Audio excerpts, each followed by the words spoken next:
Vamos a pedir que Dios bendiga este tiempo.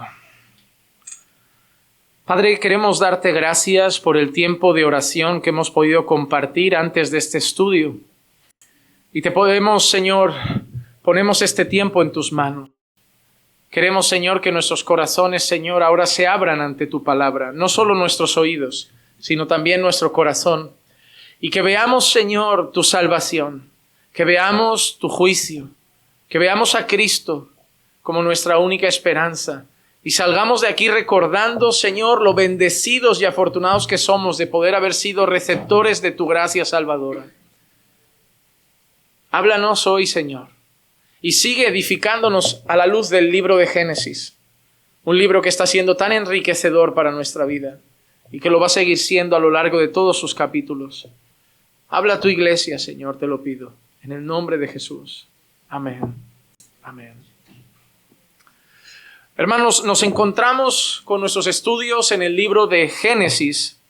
Y como saben, nosotros hemos dejado atrás la entrada de Noé y su familia junto con los animales que Dios había determinado en el arca de Noé. La semana pasada vimos un mensaje titulado Mete a tu familia en el arca. Hablábamos de cómo entraron en el arca, pero también aprovechamos para mostrar la responsabilidad que tenemos, especialmente los hombres, por nuestras familias y por llevar nuestras familias a obedecer al Señor junto a nosotros. No solo somos llamados nosotros a obedecer al Señor, sino a responsabilizarnos de que nuestros hogares también respondan en obediencia delante del Señor. Ahora vimos el otro día cómo entraban en el arca y finalmente la puerta se cerraba y el Señor había cerrado la puerta del arca. Así que ahora nos encontramos con la secuencia siguiente. Dios había escogido a Noé, le había anunciado el diluvio. Noé había sido un predicador de justicia. Por muchísimos años había estado edificando el arca. Finalmente las personas ignoraron el mensaje de Noé y solamente entró Noé con su familia en el arca obedeciendo al Señor y Dios cerró la puerta. Ahora empieza el diluvio. Nosotros debemos recordar que en el versículo 12 del capítulo 7 habíamos leído esto. Y cayó la lluvia sobre la tierra por 40 días y 40 noches. Ya en el versículo 12 del capítulo 7, el texto nos decía lo que había sucedido, que la lluvia había caído sobre la tierra por 40 días y 40 noches. Pero ahora nos vamos a encontrar un montón de versículos volviendo a hablar de lo mismo. Y lo único que harán estos versículos es enfatizar la importancia de esos días de agua, de esos días de lluvia, de esos días de diluvio. Podría haberlo dejado Moisés lo podría haber dejado ahí. Simplemente decir que por 40 días y 40 noches llovió y acabar. Pero ahora va a estar repitiendo una serie de información para que nosotros veamos la gravedad y la importancia del diluvio. Hoy vamos a estar trabajando un texto muy amplio porque vamos a estar viendo desde el capítulo 7 y el versículo 17 hasta el versículo 12 del capítulo 8. Así que vamos a ver una amplia gama de versículos, pero que envuelven este diluvio. Lo primero que nos vamos a encontrar es la proporcionalidad del diluvio. Y guarden esa palabra en su corazón, la proporcionalidad del diluvio, porque ahora van a entender por qué digo esa palabra. Del versículo 17 al 20 leemos así. Entonces vino el diluvio sobre la tierra por 40 días. Ya nos había dicho el versículo 12 que por 40 días y 40 noches llovió. Pero ahora dice, entonces vino el diluvio sobre la tierra por 40 días, y las aguas crecieron y alzaron el arca, y ésta se elevó sobre la tierra, y las aguas aumentaron. Justo antes nos ha dicho, y las aguas crecieron. Ahora nos dice, y las aguas aumentaron, y otra vez, y crecieron mucho sobre la tierra. y el arca flotaba sobre la superficie de las aguas. Y las aguas aumentaron más y más sobre la tierra, y fueron cubiertos todos los altos montes que hay debajo de todos los cielos. 15 codos por encima subieron las aguas después que los montes habían sido cubiertos. Mira qué interesante. El versículo 12 había dicho que por 40 días y 40 noches llovió. El versículo 17 empieza diciendo que la tierra vivió ese diluvio por 40 días y empieza a decir, y las aguas crecieron. Versículo 18, y las aguas aumentaron y crecieron mucho sobre la faz de la tierra, sobre la superficie. Versículo 19, y las aguas aumentaron más y más sobre la tierra, y fueron cubiertos todos los altos montes que hay debajo de todos los cielos. Y luego el 20, 15 codos por encima subieron las aguas. Óyeme, ¿no bastaba con decir que llovió 40 días y 40 noches? En cada versículo, y las aguas crecieron. En el siguiente, más, y las aguas crecieron y aumentaron. En el siguiente, más, y las aguas aumentaron y cubrieron todos los montes. En el siguiente, más, y las aguas aumentaron 15 codos por encima. ¿Por qué hace eso Moisés? ¿Creen que es casualidad? ¿Creen que Moisés dice, tengo un montón de tiempo libre, no tengo apenas nada que escribir de parte del Señor, me voy a poner a repetir que el agua ha crecido? En cada versículo parece que lo han castigado como las maestras antes. Moisés repite 100 veces, el agua creció, el agua creció, el agua creció. Yo no creo en las casualidades. Pero cuando nosotros entendemos la manera de escribir de la literatura hebrea, sabemos que repetir algo mucho es el deseo de enfatizar algo. Y lo que está diciendo Moisés es que está queriendo poner un punto, una exclamación, destacar en gran manera cuánto aumentaron las aguas, cuánto crecieron las aguas. ¿Y por qué digo yo lo de la proporcionalidad? ¿Por qué hablo de la proporcionalidad del diluvio? Porque las aguas crecían en proporción a cómo el mal había crecido en la tierra. Desde que pecó Adán, desde que Adán y Eva pecaron y salieron del Edén, algo que hemos visto desde Génesis 3 es que el mal crece más. Y un hermano mata a otro y el mal crece más. Y hay un descendiente que viene de Caín y tiene 2 esposas y mata a un muchacho y alardea y crece más. Y el mal crece más y el mal crece más. ¿Sabes lo que está diciendo el Señor? Que conforme el mal crece más, el juicio crece igual. Que en la medida que crece el pecado, crece la justicia de Dios. Que nada de lo que el pecado haga va a quedar inmune al juicio divino. Que si el pecado es grande, imagina la grandeza del juicio de Dios. Hay muchas personas que no consiguen creer en el infierno, no porque la Biblia no hable de él. Hay sectas y falsas religiones que tuercen textos bíblicos para contradecir la doctrina cristiana del infierno.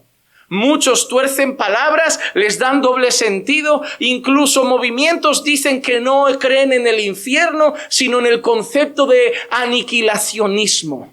Que para los justos habrá vida eterna, pero para los malvados no. Porque ¿cómo un Dios? Mira la pregunta que hacen. ¿Cómo un Dios que es bueno en gran manera puede tener condenado eternamente a un ser humano? Porque la medida del juicio es en medida al pecado cometido. Y alguno dirá, pero el pecado cometido no es tanto para una condenación eterna. ¿En relación a quién mides ese pecado? Cualquier cosa que me hagas a mí puede parecer poco, porque es un pecador pecando contra otro pecador. Pero no hemos pecado contra un pecador. No hemos pecado contra un ser miserable. No hemos pecado contra un ser injusto. No hemos pecado contra un ser malvado. Hemos pecado contra el santo creador del universo, que no tenía por qué hacernos a ninguno de nosotros y por gracia nos creó. que no tenía por qué darte vida y te la regaló, que no tenía por qué despertarte esta mañana y te renovó sus misericordias, que no tenías por qué existir y te dio un propósito en tu existencia y contra él has pecado. Perfecto, justo, bueno, santo, sin defectos, sin mancha. Dio todo, creó todo, mostró favor y gracia y amor y contra él escupimos en la cara. El juicio parece severo si lo hacemos contra nosotros, pero hemos pecado contra el Santísimo Dios. Y el juicio tiene que ser en sintonía, en armonía, en proporción sobre contra quién hemos pecado. La maldad se multiplicaba más y más y las aguas crecían más y más. Porque de una manera el texto nos da a entender que el juicio debía cubrir toda la maldad de los hombres. Ninguna pizca de pecado, ningún acto malvado podía quedar impune. ¿Y sabes qué? Me da consuelo eso. No solo me da pena pensar en los cadáveres flotando en el agua. No solo me da pena pensar en ancianos, niños flotando en las aguas, con cuerpos completamente inertes y sin vida. Me da consuelo también, porque vivo en un mundo lleno de injusticias. Vivo en un mundo donde el político corrupto se sale con la suya, donde el traficante de drogas vive de lujo y el esforzado trabajador lo pasa fatal. Vivo en un mundo donde los carteristas y ladrones viven de eso mientras roban a gente que honestamente trabaja 8 o 10 horas al día para alimentar a sus hijos.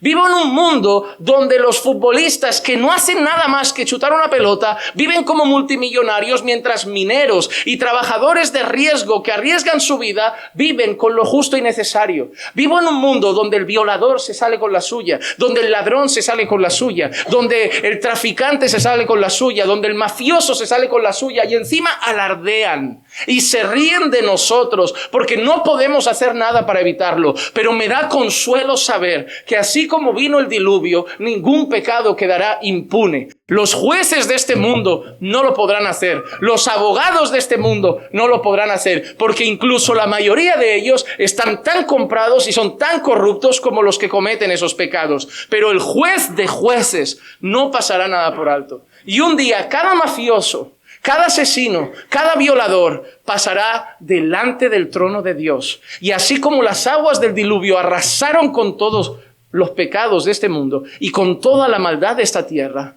el juicio de Dios no dejará títere con cabeza. Y eso me da consuelo. Me da consuelo. Porque es desesperante vivir en este mundo pensando que al final se van de rositas. Es desesperante. Quizá para ti no, porque no te lo están haciendo, pero para el que le quitaron la casa, para el que violaron a su hija, para el que mataron a su mujer, es desesperante. Pero hay una esperanza, la justicia de Dios, mucho mayor que la justicia de los hombres. Y así como crece la maldad, crece el juicio. Y todos serán juzgados un día.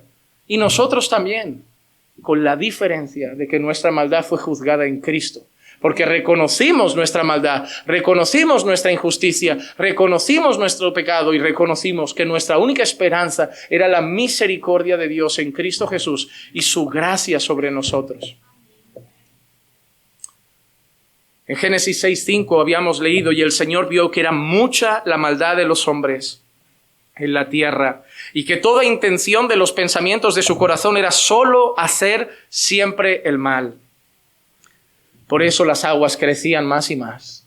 Por eso las aguas aumentaban, crecían, superaban los montes, porque había que sumergir bajo las aguas del juicio toda la maldad de los hombres que había corrompido la tierra. ¿Pero por qué? ¿Por qué era necesario? Pues por lo que hemos dicho antes, amados hermanos, porque Dios es santo.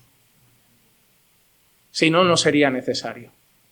En Isaías 59:2 dice: pero vuestras iniquidades han hecho separación entre vosotros y vuestro Dios, y vuestros pecados le han hecho esconder su rostro de vosotros para no escucharos. Hermanos amados, solo hay una cosa que esconde el rostro de Dios de los hombres: su pecado. Él es demasiado santo para mirar la maldad. Él es demasiado santo para mirar la injusticia. Él es demasiado santo para mirar la iniquidad y pasarla por alto. Si fuera otro falso Dios, no. Baal, le encantaban los sacrificios, los holocaustos y las orgías. El dios Moloch, le encantara que le dieran niños. Las diosas griegas, les encantaban que mujeres rameras se acostaran con hombres para darles adoración. El dios Baco, del que viene la palabra bacanal, le encantaba que su culto fuera sumergido en vino, en embriaguez, en orgías. Les encantaba. Pero el único Dios verdadero es santo. Y Él no puede mirar el mal. Él no podía ver lo que pasaba sobre la tierra y quedarse impune, quedarse sin reaccionar, sin hacer nada. Él no podía seguir viendo a la creación multiplicando la maldad entre ellos y simplemente mirar a otro lado. Y ahora nosotros, que somos creyentes, deberíamos tener un poco de eso.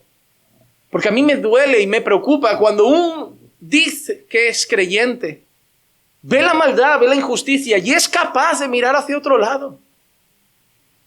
Porque yo entiendo que el mundo piense, no me afecta tanto, cada quien con lo suyo, pero no entiendo que aquel que dice que es templo del Espíritu Santo pueda ver la maldad y mirar a otro lado. Pueda ver la injusticia y mirar a otro lado. Hermano, deberíamos aborrecer el pecado como Dios lo aborrece. Si no aborreces el pecado, yo me preguntaría si te arrepentiste alguna vez. Estos primeros versículos nos recuerdan algo y quédate con esta frase. Así como solamente los que estaban en el arca flotaban sobre las aguas del juicio, solo aquellos que estén en Cristo sobrevivirán al fuego de la condenación. Todo quedó sumergido bajo las aguas. Superaron 15 codos los montes más altos. Ninguna cima de montes se veía. Solo una cosa estaba sobre las aguas. Solo una cosa no se había ahogado. Solo una cosa no había quedado sumergida en el diluvio: el arca del Señor. Solo una cosa quedará firme el día del juicio venidero: aquellos que están en el arca de Cristo. En Cristo, nuestra arca de salvación. Solo los que entraron en el arca flotaron sobre las aguas. Y solo los que estamos en Cristo seremos librados del juicio venidero de Dios. Cuando venga la condenación, cuando venga el fuego para acabar con todas las cosas, nosotros estaremos seguros y flotaremos como esa arca sobre el juicio de Dios, porque estamos en Cristo. Y ese juicio ya no será para nosotros. Estaremos seguros en el arca. Estaremos seguros en Cristo Jesús. Ahora, hemos hablado de la proporcionalidad del juicio. Tanto era el pecado, tanto era el juicio, tanto eran las aguas. Ahora, otra palabra, la universalidad del juicio. Universalidad del juicio.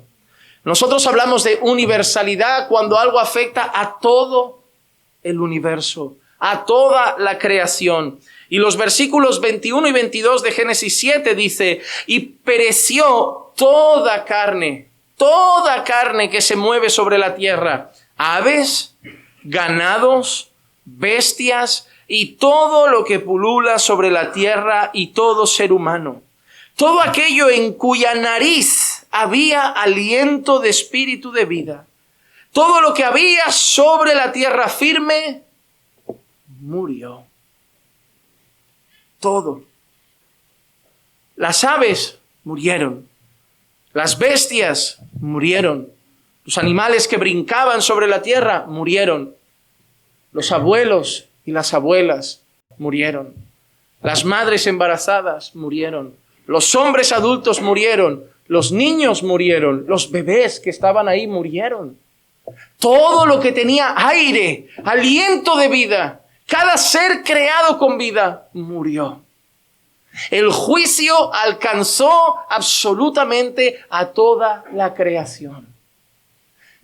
Y eso nos recuerda otra cosa.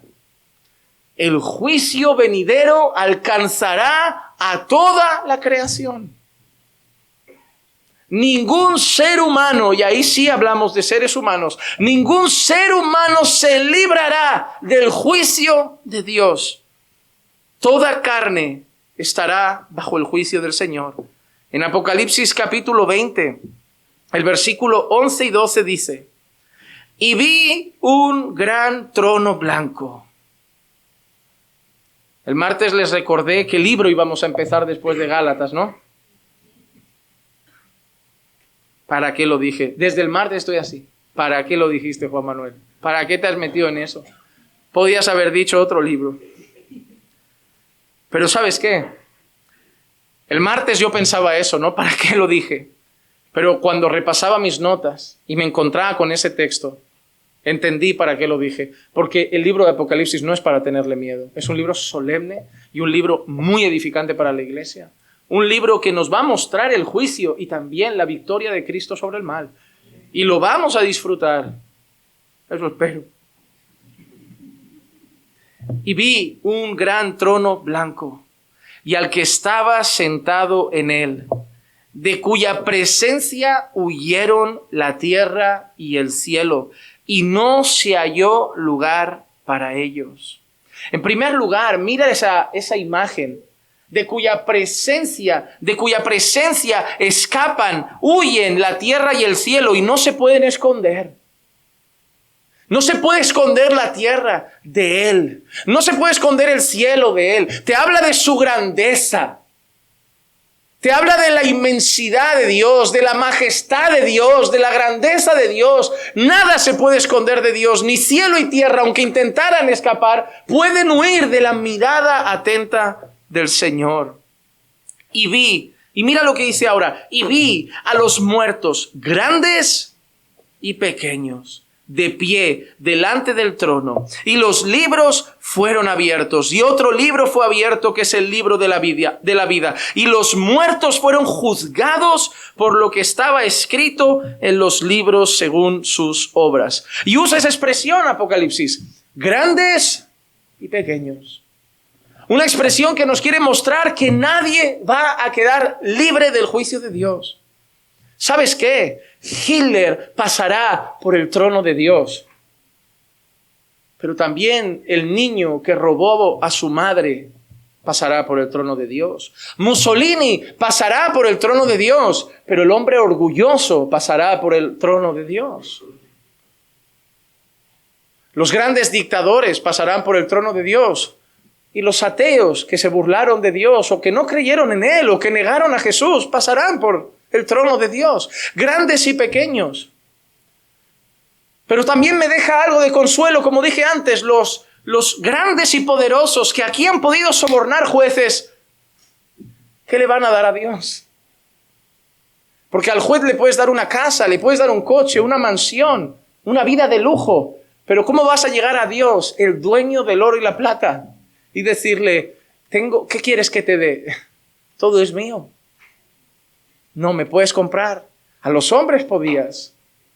En el mundo podías. Pero no hay nada que no sea mío ya. No escaparás del juicio.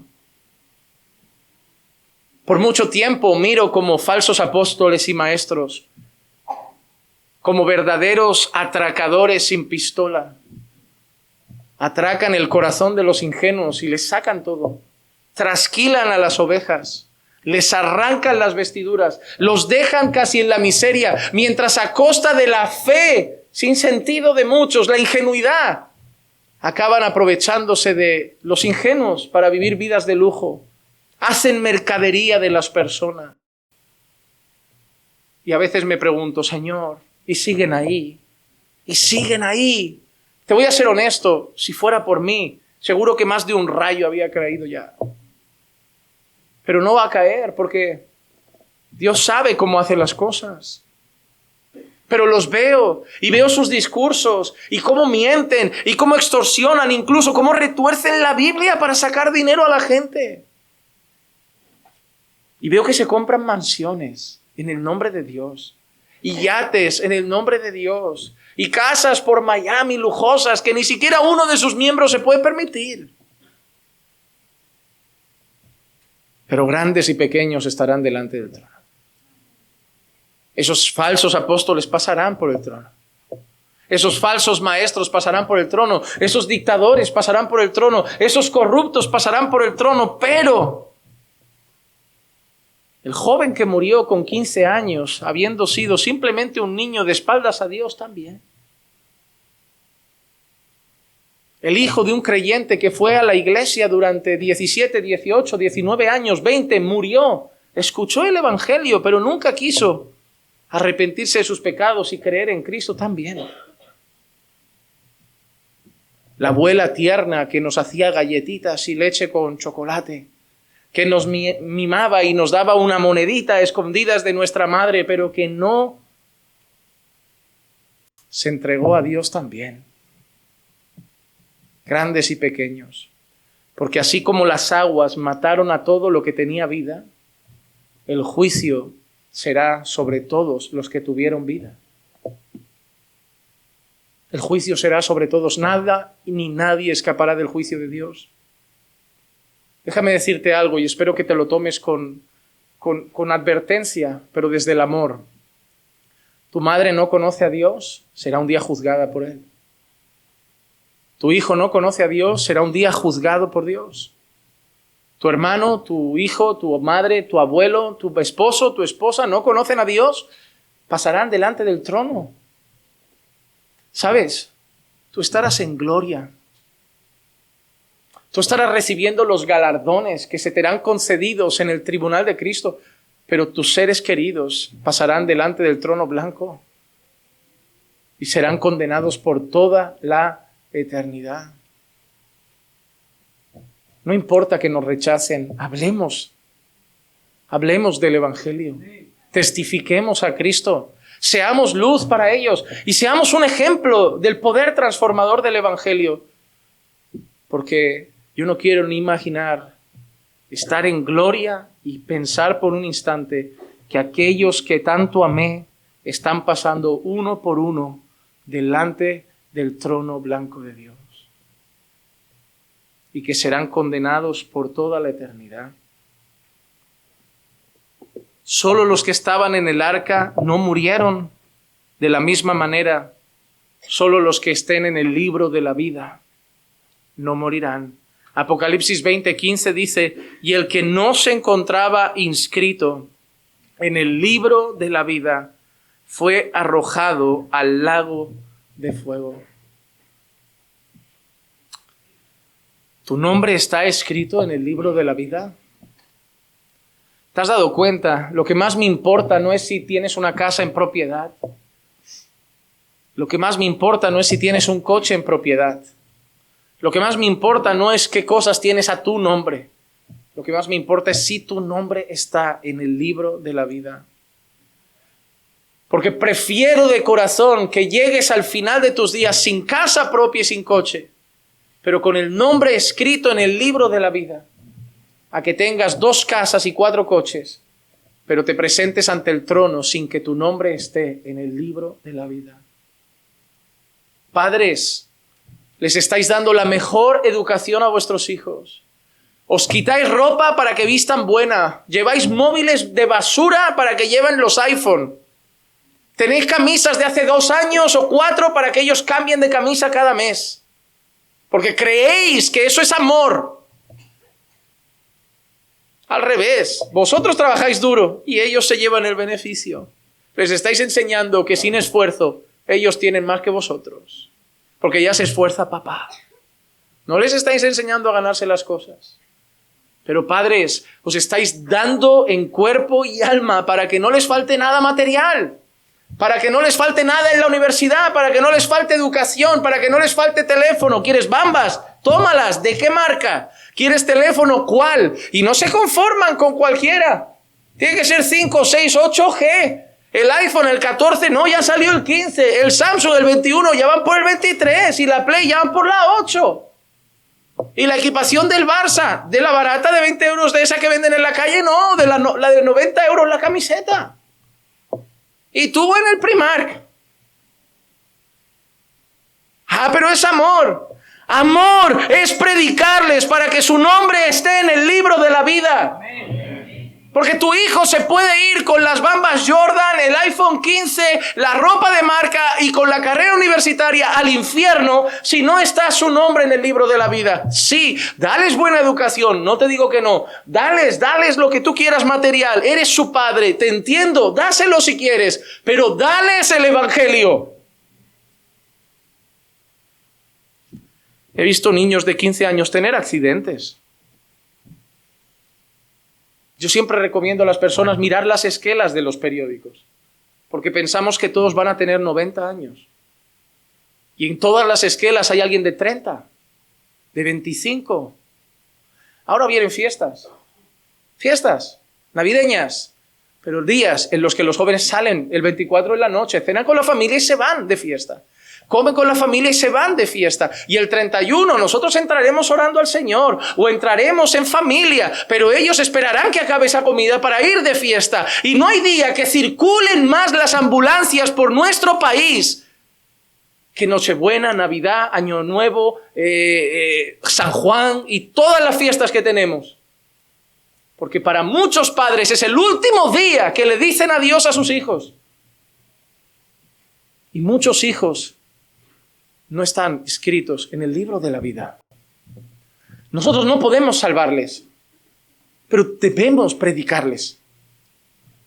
Hermano, yo no te puedo pedir que hagas lo que solo Dios puede hacer, pero tengo la necesidad de pedirte que hagas lo que Dios te manda hacer.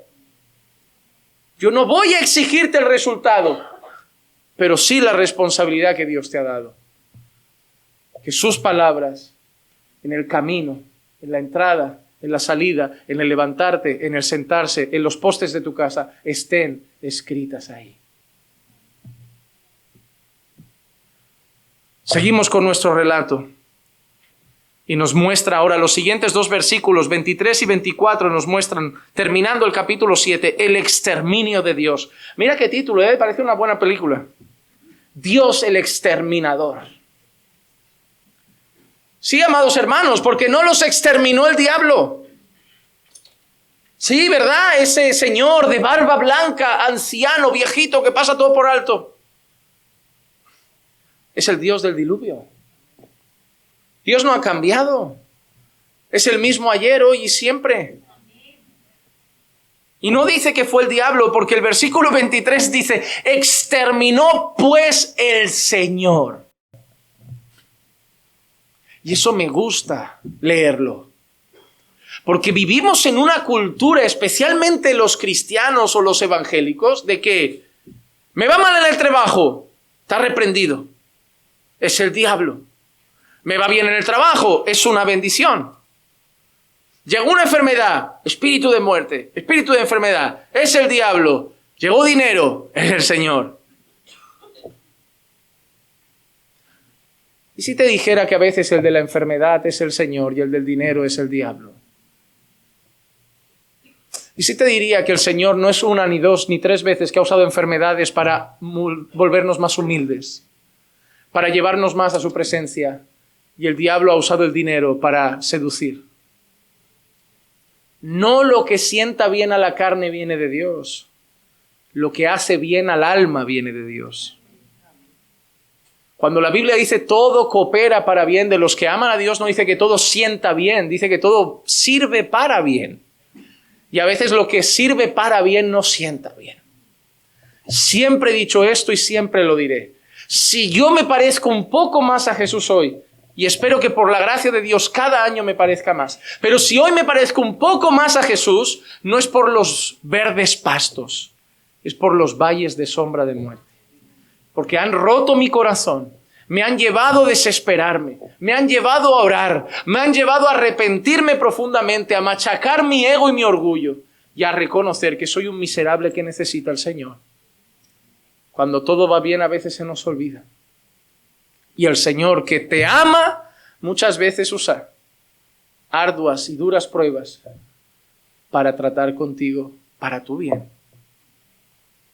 Exterminó pues el Señor todo ser viviente que había sobre la faz de la tierra. Desde el hombre hasta los ganados, los reptiles, las aves del cielo fueron exterminados de la tierra. Solo quedó Noé y los que estaban con él en el arca. Y prevalecieron las aguas sobre la tierra 150 días. 40 días y 40 noches llovió, pero la duración exacta y completa desde la lluvia hasta lo que prevalecen las aguas, 150 días. Pero no olvides que quien exterminó a todos fue el Señor.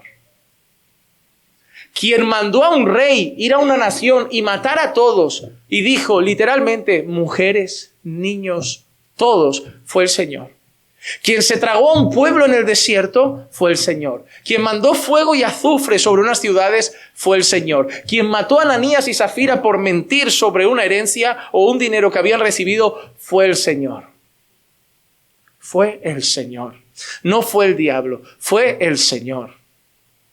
Fue el Señor. Porque nada detiene los juicios de Dios. Isaías 24:1 dice: He aquí, el Señor arrasa la tierra, la devasta, trastorna su superficie y dispersa a sus habitantes. ¿Sabes de quién han venido muchos tsunamis? Del Señor. ¿Sabes de quién han venido muchos huracanes? Del Señor. ¿Sabes de quién han venido muchos terremotos? Del Señor. Ah, no, las placas tectónicas. El Señor mueve las placas. El Señor mueve los mares.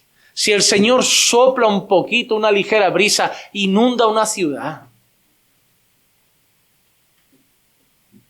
El Señor exterminó toda vida. A mí me hace mucha gracia que a veces, queriendo hacer a Dios dulce, la gente... Yo he escuchado esta frase, yo no sé si tú alguna vez, he escuchado a gente decir: Dios no manda a nadie al infierno, la gente se va sola. No, Dios lo manda. Porque queremos mostrar como si fuera por Dios, nadie iría. Es culpa de la gente que quiere ir. No, Dios condena. ¿Quién te crees que va a estar condenando toda la eternidad?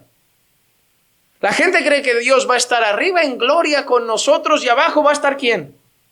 Ah, va a estar el diablo. ¿El diablo no será condenado también? ¿Quién va a estar? La Biblia dice que ese lugar es el lugar de la ira del Cordero de Dios. Tú has visto la cara redentora del Cordero de Dios, pero otros van a ver la cara de la ira del Cordero de Dios. Y va a ser Dios el que muestre su ira por toda la eternidad. Hermano, deja de ver a Dios solo regalando cosas y entiende que Dios condena. Dios bendice, pero Dios también maldice. Dios salva, pero Dios también condena. Dios puede poner la enfermedad y poner la cura. Dios puede dar vida y puede quitarla. En 1 Corintios, cuando nosotros leemos el pasaje sobre la cena del Señor, ¿qué dice que pasó? Que porque habían comido algunos indignamente la cena del Señor, ¿qué dice Pablo? Por eso hay muchos débiles entre vosotros, muchos enfermos y muchos duermen. ¿Y quién puso la debilidad? ¿Quién puso la enfermedad? ¿Y quién puso la muerte? ¿Qué es lo que significa duermen? Fue el Señor. Jugaron con la cena del Señor. La tomaron indignamente y el Señor trajo juicio sobre algunos. Dios bendice y Dios maldice. Dios sana y Dios puede mandar una enfermedad. Dios da vida y Dios puede quitar vida. Pero lo que nos muestra finalmente el capítulo 7 es que prevalecieron las aguas sobre la tierra. Pero el diluvio que viene sobre el tiempo final, el diluvio que está por venir, no es de agua, es de fuego. En 2 de Pedro 3:10, el apóstol Pedro dice: pero el día del Señor vendrá como ladrón, así como las aguas vinieron de manera repentina, ¿verdad? El día del Señor vendrá como ladrón. Nosotros somos como Noé, pregoneros de justicia, anunciando el juicio. Pero la gente lo ignora, como ignoró a Noé. Pero así como vinieron las aguas, vendrá el día del Señor como ladrón, en el cual los cielos pasarán con gran estruendo y los elementos serán destruidos con fuego intenso, y la tierra y las obras que hay en ella serán quemadas. En el diluvio todo fue inundado. En el juicio final todo será quemado. Pero ahora llegamos al capítulo 8 y empezamos con un Dios que se acuerda. Y qué frase bonita y a la vez curiosa. El versículo 1 del capítulo 8 dice: y se acordó Dios de Noé y de todas las bestias y de todo el ganado que estaban con él en el arca. Y Dios hizo pasar un viento sobre la tierra y decrecieron las aguas. Y se acordó Dios. Pero Dios se olvida de algo. ¿Cómo se acordó Dios? ¿Cómo se acordó Dios? Como si le fallara la memoria. Como si por un tiempo se hubiera olvidado de Noé. ¿Te imaginas las aguas del diluvio, las aguas inundando la tierra y un día Dios allá arriba? Que me he olvidado del arca, que me he olvidado, que me la he dejado ahí, yo ahí mandando agua y se me ha olvidado que Noé está ahí abajo. No, hermano, no quiere decir eso. Cuando tú leas en la Biblia que Dios se acordó, tiene dos connotaciones. Usualmente, si lees el contexto de donde aparece esa frase, se acordó Dios, tiene dos sentidos. La primera es que es una muestra de misericordia. Nosotros vemos esa expresión, se acordó Dios, en momentos donde el Señor tiene misericordia, tiene compasión. En Job 14:13, mira lo que dice Job. Oh, si me escondieras en el Seol, si me ocultaras hasta que tu ira se pasara, si me pusieras un plazo y de mí te acordaras. Job sufre, Job lo está pasando mal, Job está viendo todo lo que sucede y mira que le pide al Señor: ojalá te acordaras de mí. Dios no se había olvidado de Job, Dios estaba en todo lo que pasaba, pero ¿qué quiere expresar Job? Ten misericordia. Acuérdate de mí, ten misericordia. Cuando leemos eso, la gran mayoría de veces expresa eso: ten misericordia de mí. Pero las otras veces que aparece y se acordó Dios, también tiene que ver con su pacto. Muchas veces veremos se acordó Dios relacionado con el pacto o los pactos que Dios haya hecho. El Salmo 105, el versículo 8 dice: para siempre se ha acordado de su pacto, de la palabra que ordenó a 1000 generaciones. Y aunque lo vamos a ver en Génesis 9 con más detalle, el tema del pacto, Dios ya le había dicho a Noé, no sé si lo recuerdan: y haré un pacto contigo y tu familia. Y Dios se acordó de Noé, se acordó del pacto que había hecho. Y ahora vamos de los versículos 2 al 5 y encontramos lo que yo he querido llamar el arca del descanso. Los versículos 2 al 5 dice: y se cerraron las fuentes del abismo y las compuertas del cielo, y se detuvo la lluvia del cielo. Dios ha mandado una brisa, las aguas comienzan a decrecer, se han cerrado las fuentes del abismo, y mira lo que dice el 3, las aguas bajaron gradualmente de sobre la tierra, y al cabo de 150 días las aguas habían decrecido. Así como subieron gradualmente, bajaron gradualmente. Y en el mes séptimo, el día 17 del mes, el arca descansó sobre los montes de Ararat. Las aguas fueron decreciendo paulatinamente hasta el mes 10, y el día 1 del mes 10 se vieron las cimas de los montes. ¿Por qué las aguas empiezan a decrecer? ¿Por qué las aguas empiezan a bajar? Por un simple motivo: ya habían cumplido su propósito. ¿Qué sentido tenía dejar el agua? ¿Qué sentido tenía dejar las lluvias corriendo más días? ¿Qué sentido tenía dejar la tierra inundada? El propósito del diluvio era uno: el juicio. Todos habían quedado juzgados, todo había sido exterminado, las aguas habían cumplido su propósito. Y ahora Dios las va retirando regularmente. ¿Sabes por qué? Porque todo lo que Dios manda, ya sea agua o su palabra, siempre cumple su propósito. Hermano, Dios no mandó 1 litro de agua que no sirviera. Dios no da una palabra que no sirva.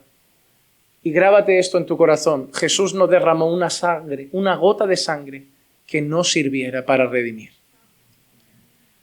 Aunque muchos hoy presenten la salvación de Jesús como opcional, como si Jesús hubiera subido a la cruz, dado su sangre, y si hubiera dicho ahora quien quiera que lo reciba, ahora yo me pregunto, si Jesús sube a la cruz, da su sangre y nadie la quiere,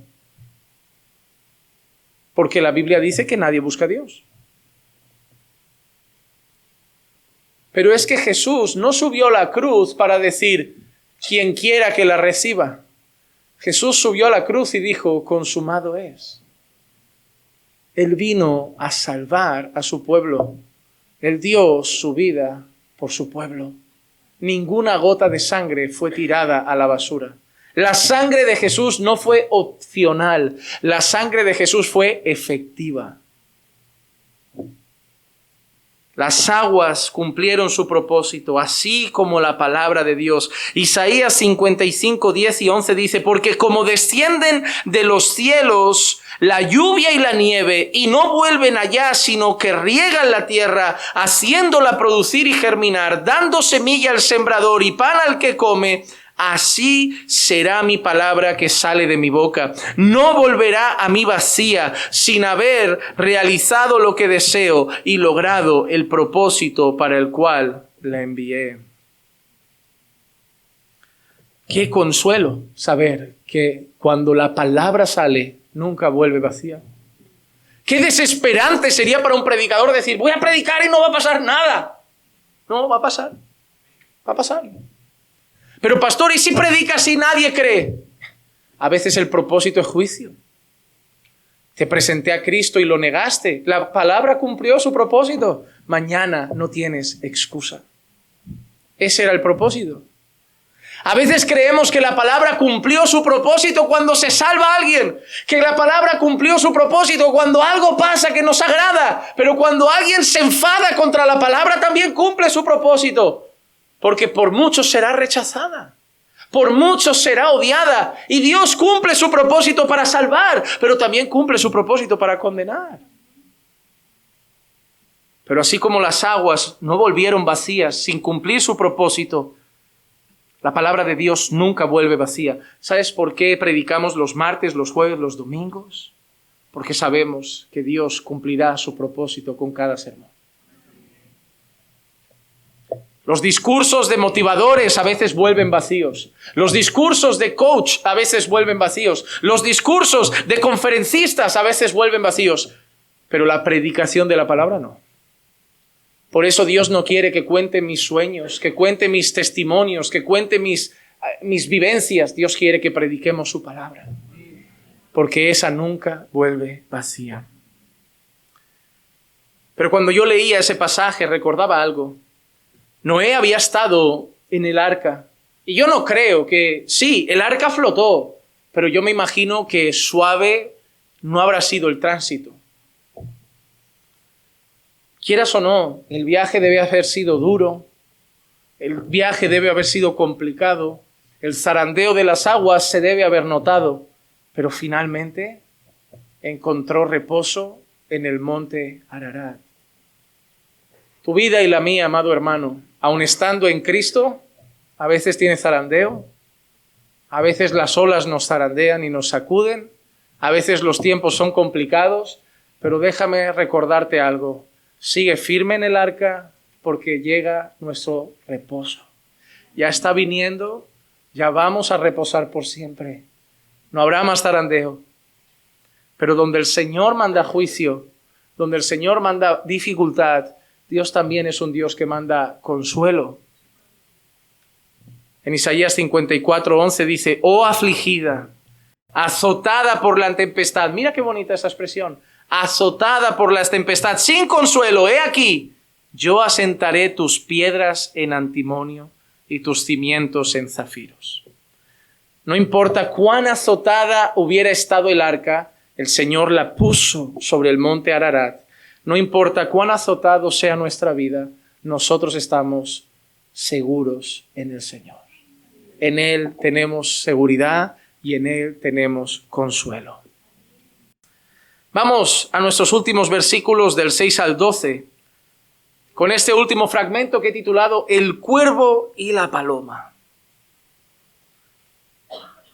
Dice así: y aconteció que al cabo de 40 días, Noé abrió la ventana del arca que él había hecho y envió un cuervo que estuvo yendo y viniendo hasta que se secaron las aguas sobre la tierra.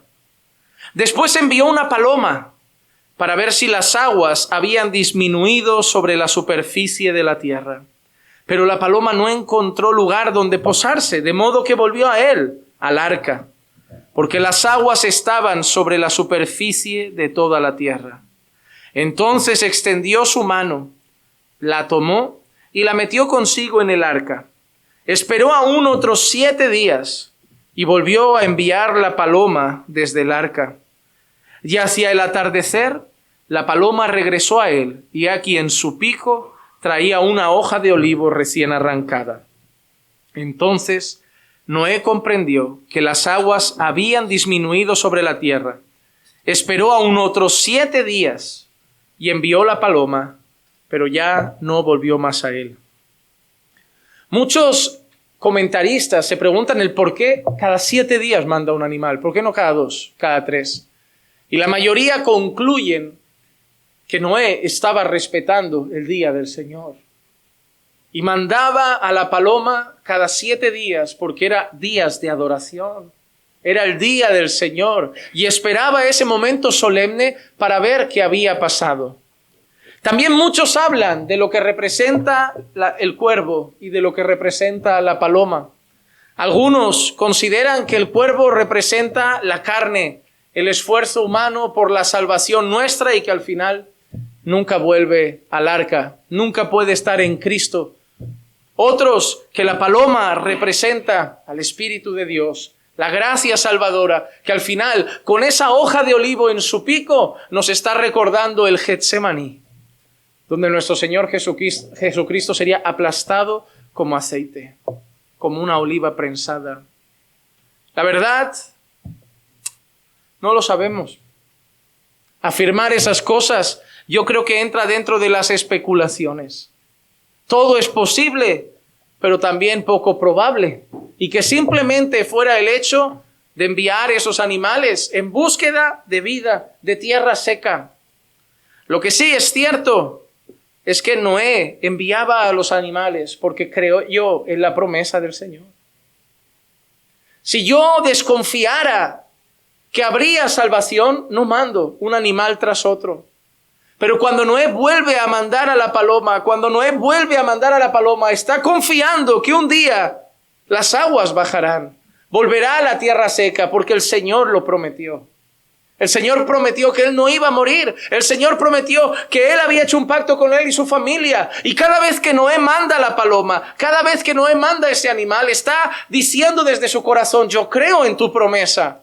Yo no creo que ahora esto va a acabar así. Yo no creo que ahora moriremos dentro del arca. Yo no creo que las aguas se quedarán. Y por eso vuelvo a mandar ese pájaro para que un día yo compruebe lo que creo. Y es que tú dijiste que esto sería para empezar nuevamente, y así pasará. Noé tenía esperanza, también nosotros la tenemos. En 2 de Pedro 3, del 11 al 13 dice: puesto que todas estas cosas han de ser destruidas de esta manera, ¿qué clase de personas no debéis de ser vosotros en santa conducta y en piedad, esperando y apresurando la venida del día de Dios, un alto en el camino rápido? ¿Cómo deberían vivir los que esperan el día del Señor? ¿Cómo deberían vivir los que creen en el juicio venidero? ¿Cómo deberían vivir los que realmente creen que el Señor juzgará? En santa conducta y en piedad. ¿Sabes lo que me dice? Que aquellos que no viven en santa conducta y en piedad no creen que Dios los juzgará un día. No creen que el Señor vendrá en juicio. No lo creen. En el fondo piensan como muchos, aunque vengan a la iglesia, que Dios pasará a todos por el aro de la salvación. Y que Dios es tan bueno que al final dirá: bueno, venga. Porque es lo que muchos piensan. Muchos ven así a Dios como que: yo llegaré y al final el Señor, que es bueno, me miraré, mira. Venga, tira, te lo paso. Pero no es así. No es así. Por eso muchos dirán: Señor, Señor, pero ¿cómo me dices que me quedo fuera? ¿Cómo me dices eso? ¿Cómo me dices eso? ¿Y tu bondad? ¿Y mi justicia? ¿Y mi santidad? Yo no era solo amor. Yo no era solo bueno. Yo no era solo misericordia.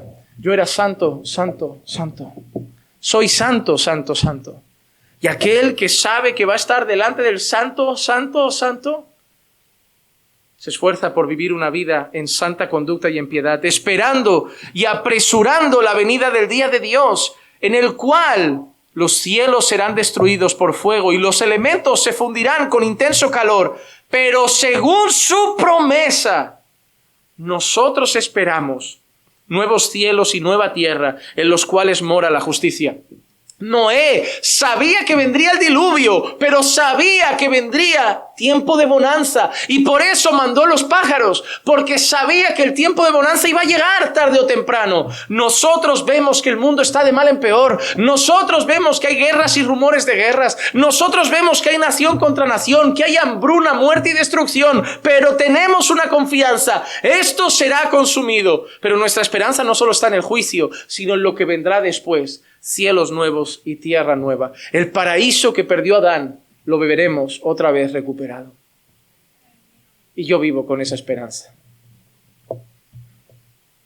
Si yo pensara que el mundo va a acabar como está ahora, qué desespero. Pero yo sé que veré un mundo perfecto y mejor.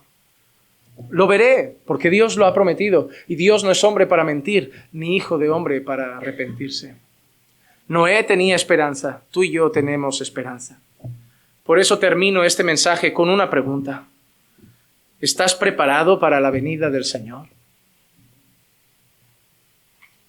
¿Estás preparado para ese día? Solo tú sabes la respuesta. No le tienes que preguntar a tu mujer, no le tienes que preguntar a tu padre, no le tienes que preguntar a tu marido, te lo tienes que preguntar a ti. Porque incluso de los que están más cerca ocultamos cosas. Incluso los que más nos conocen no conocen lo más profundo de nuestros pensamientos. Incluso nuestra mujer que duerme a nuestro lado no sabe la profundidad de nuestro corazón.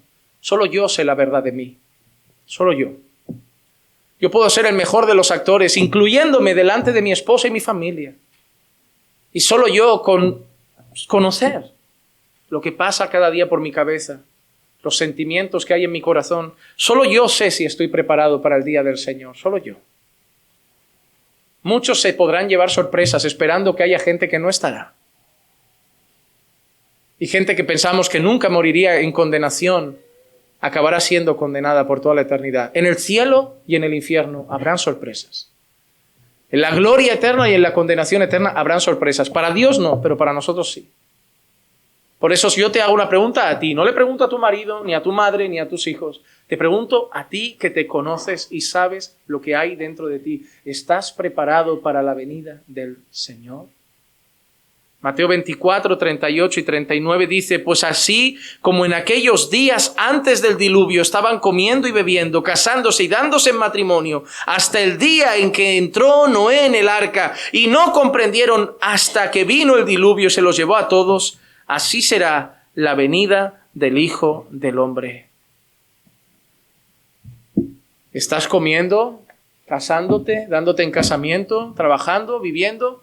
Hermano, no se estaban prostituyendo, no se estaban drogando en las esquinas, no estaban matando y haciendo masacre de niños. ¿Sabes qué estaban haciendo? Comer, beber y casarse. ¿Sabes qué significa? Vida normal. Vida normal.